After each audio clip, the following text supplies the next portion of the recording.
You know the vibes. Game 2 of the NBA Finals in the books. Mo, BJ, live in the building.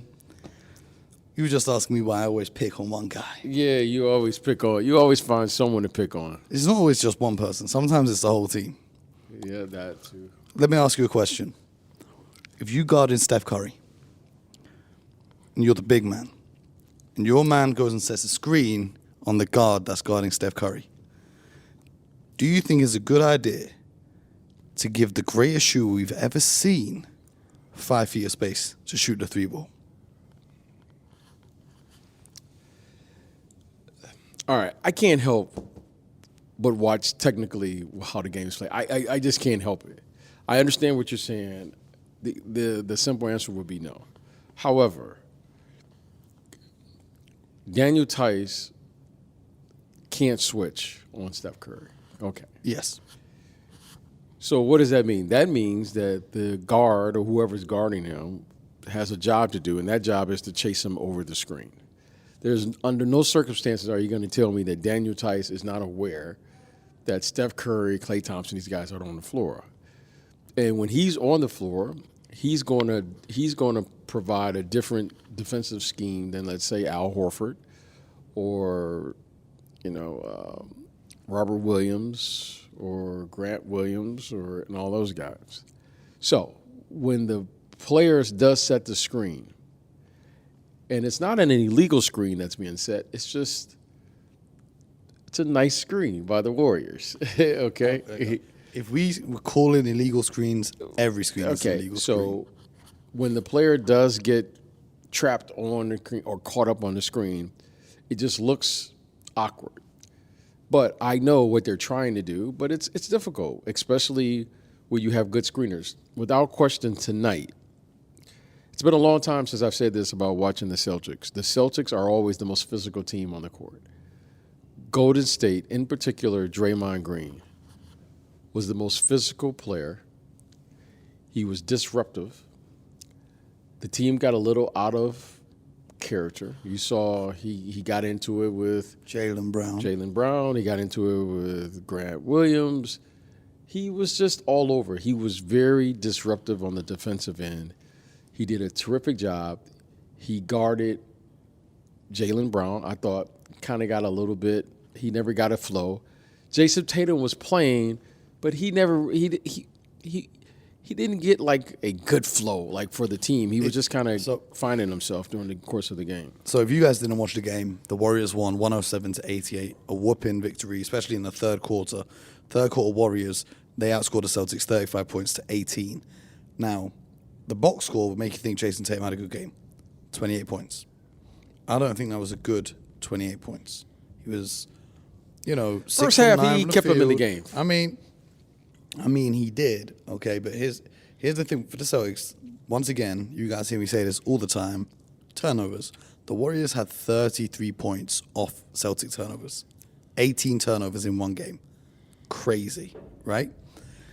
The thing with Jason Tatum, he kept them in the game. He was making very tough shots, but there were a lot of times when those tough shots could have been passes to wide open teammates.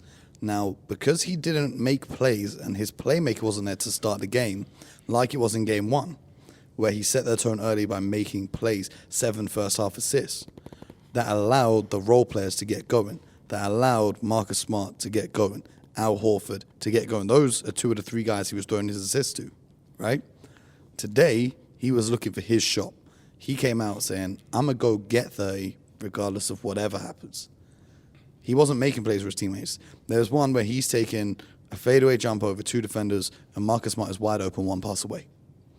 In game 1, that would have been a pass and Smart would have hit that 3. Or he would have missed a 3, whatever. This time, he was trying to get his. So that's wherever it went wrong for me for the Boston Celtics. Yeah, I can see that when you have a great player. Look, if we think that they're going to win 4 games in this series by the role players stepping up, no, that's not how it's going to work. If they're going to win this series, Jason Tatum is going to have to find a rhythm and that delicate balance that you need If he's double teamed, he's got to pass it. Those guys got to make it. And when he's struggling, they have to figure out how to get him going. That's the nature of the game. So Jason Tatum had to be more aggressive. Why? Because if they're going to win the series, they're going to need him to put one of those games where he's going to win a game. He's got to win one game. Preferably, he's got to win two. He's got to win one on the road. He's got to win one at home. That's why he's a great player. So the fact that he went for it tonight, why are we upset? Because they lost the game. This is a series. We're playing in a series. We're playing in a 7-game series, and the team that wins 4 first is going to win the series. Now, we've all said before the series started that we thought it was going. Well, at least I think it's going to go 6 or 7. The Celtics did their job. They got one of these games. Yep. Okay. Now, if you offered that to the Celtics before the final started or to the fans, everyone would have gladly taken that. Yeah, so I don't think it's if they had lost if this was game 1 and they lost badly, and then they won game 2, the conversations changed so much. Yeah, I don't. You're playing in the NBA Finals. It's going to be difficult. It's going to be tough. You're playing against a great team, great players. What do we think they're going to do? Just lay down? I don't know. What do we think they're going to do? I don't think so. The Warriors are going to come out and play with a sense of desperation, like we talked about on the telecast. They did exactly that. Their role players stepped up like traditionally role players do. They shoot better. They perform better at home. Jordan Poole and Kevon Looney and all of these guys, Gary Payton came in, gave them. They all came in. They played better at home. Now, game 1, the Celtics, they did the exact opposite. I didn't think those guys were going to shoot with that level of accuracy on the road. Okay? Now, we took that one and we got the win. Now you got to come back and say, okay, things kind of resume back to what we traditionally see. Now, let's go home and take care of business. Okay? Let's go home and take care of business. The business is you try to win and protect home court. If the Celtics can do that, they should be up 3-1 in the series. Yes. Okay? If they could do that. So they've done their job. Game well played. The Warriors come out and they played terrific in the third quarter, but they played terrific in the third quarter in the last game too. Yeah, but the Celtics just didn't have a response in the fourth. Most of the fourth was just the bench players because Ime Udoka gave up. The other difference is, in this fourth quarter today, they scored 10 less points than they did in the third quarter of game 1. Golden State scored about the same amount of points, right? 34, 38, whatever it was. The Celtics in game 1 still put up 24 points in the third. Today, they put up like 14 points in the third. Well, you can't allow the Warriors to have these 20-point runs. I think they had an 18-2 run or something they had tonight. And many of those were unforced turnovers. The key for the Celtics is, can they take care of the basketball limit the turnovers? Because the Warriors are excellent in transition, in converting turnovers, missed shots, quick shots, and they come out and they convert. They're opportunistic, clearly, okay? It's 2 things we should take away. It's more than 2 things, but 2 key things. 1, Al Horford, okay? Al Horford and the frontline courts of the Celtics. They did not show up tonight. Well, he turned 36 yesterday. It's like Chris Paul in the previous round, right? When he turned 37 and then just vanished. Whatever that is, you're playing, so everything's fair game. You guys can get in that. Worried about Rob Williams, though. Okay. Marcus Smart fell into him, hit his knee kind of. Rob Williams is going to be fine. Rob Williams is, and no, think about it. Rob doesn't have a choice. He's going to be fine. Al Horford, Rob Williams, and Grant Williams have to figure out how to contribute. They did not show up. Draymond was clearly the most dominant big on the floor. He dominated the game on the defensive end. He was the most physical player out there. He was the one who was initiating all the contact. Yep. And he had 7 assists as well. And I say the Celtics are going to have to meet that energy with the same level of energy. Okay? Very rarely do I say this. the Celtics were not the most physical team on the floor. It wasn't Celtic basketball tonight. The Warriors met the challenge. They turned the game up.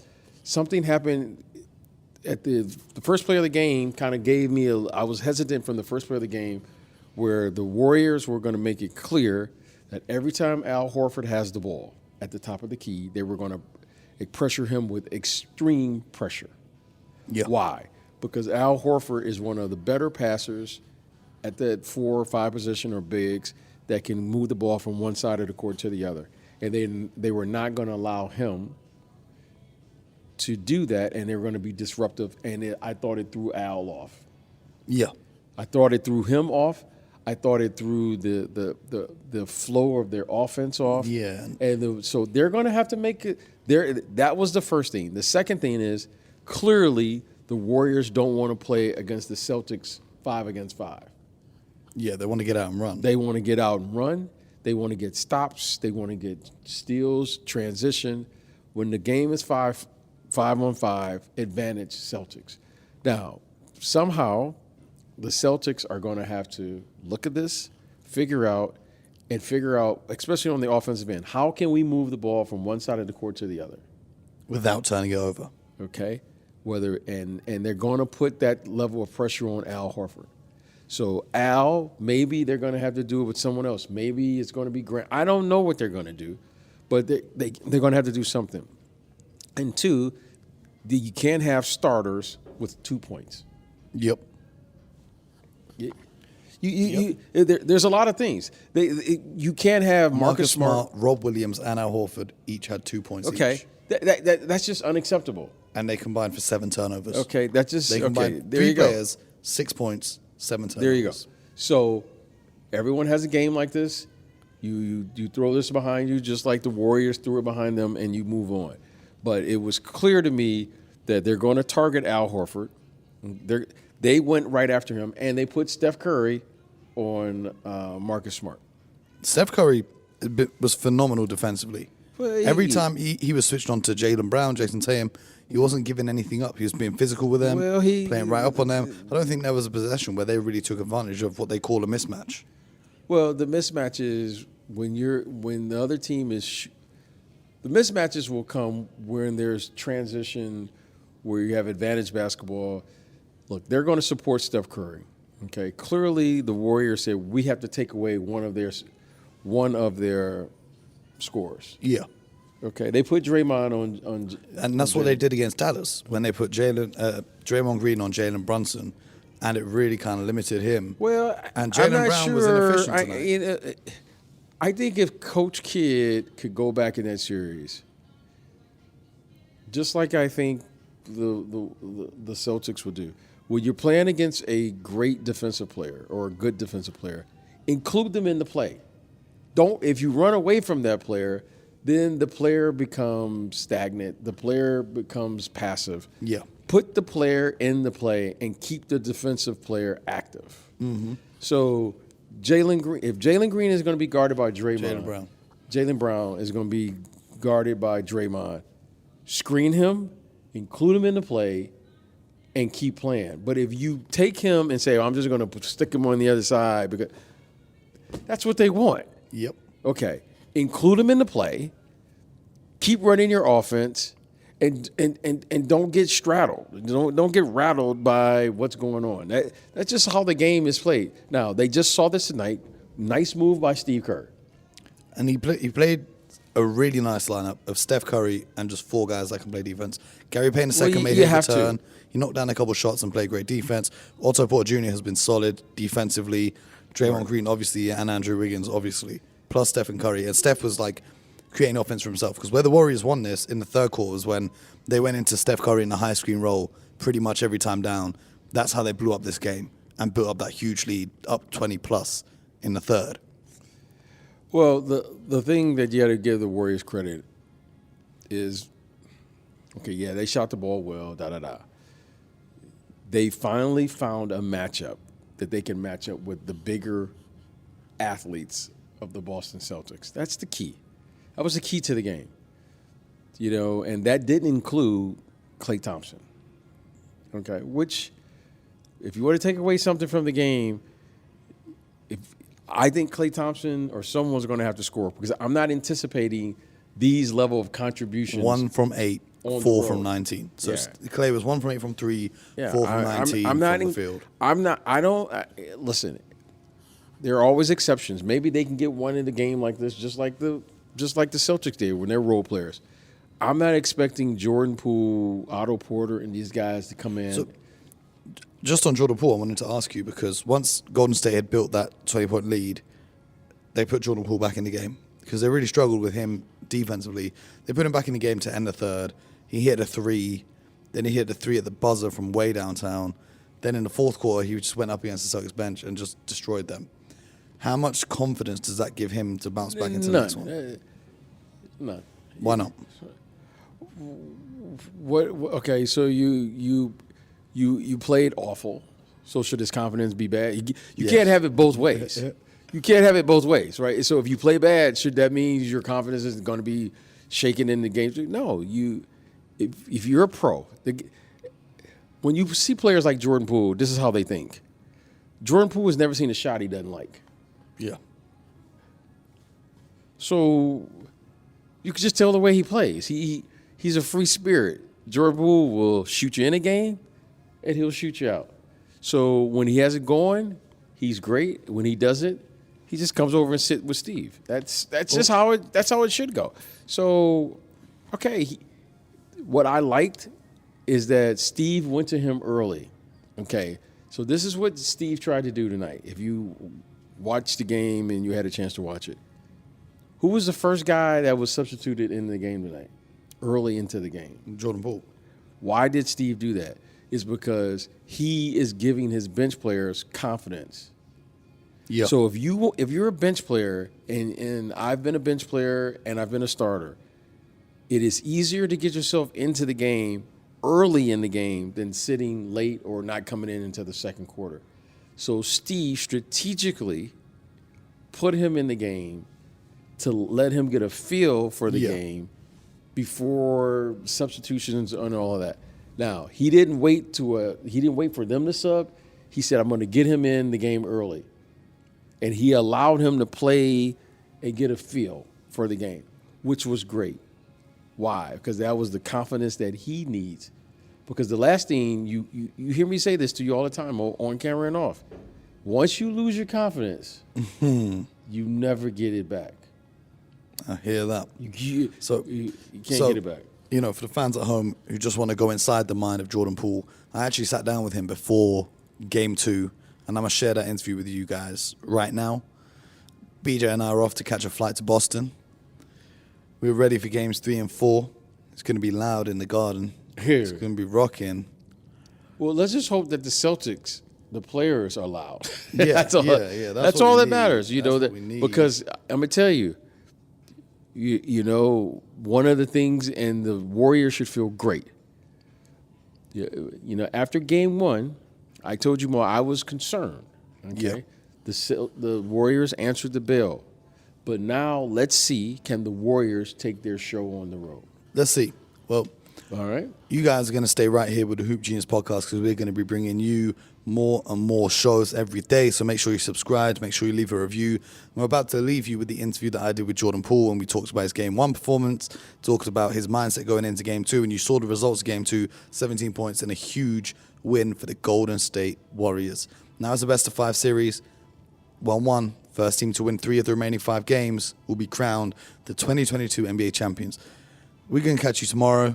BJ, we got to go pack our suitcases, hop on the plane. I got to get to bed. Mo can BJ stay gonna up take a all nap. night. Well, I got to edit a show for these guys. You know what I'm saying? I got to do the work behind the scenes. You know what I'm saying? I got to edit this show, put it out for you guys. But most importantly, until next time, get buckets.